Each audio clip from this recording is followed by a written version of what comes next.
Minister of Commerce and Minister of Agriculture, I welcome you here. Business community of the Russian Federation, members of Pakistani business community. I just want to reiterate that there is a big shift in the way Pakistan now sees its neighbors, near neighbors, meaning Afghanistan, Central Asia, Russia, because we feel regions develop. And unfortunately, the trade between this region has been very limited. Trade with Russia, as the Commerce Minister said, is less than $1 billion. Pakistan is a population of 220 million people. And the connectivity between Pakistan, Central Asia to the Russian Federation holds immense opportunities. So we would like to invite the members of Russian business community to Pakistan.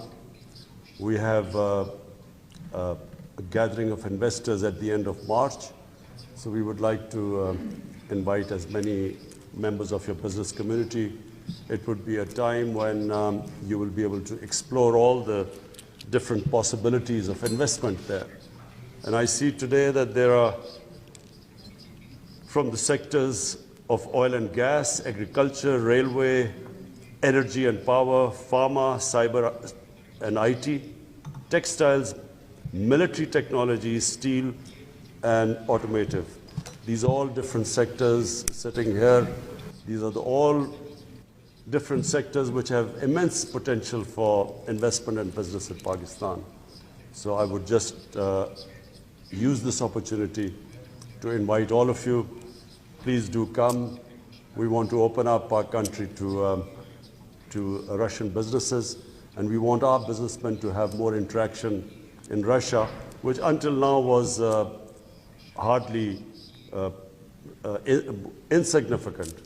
We have businessmen who've prospered in Russia, like my friend Tarek, and that you will be a conduit between businesses here and businesses in Pakistan.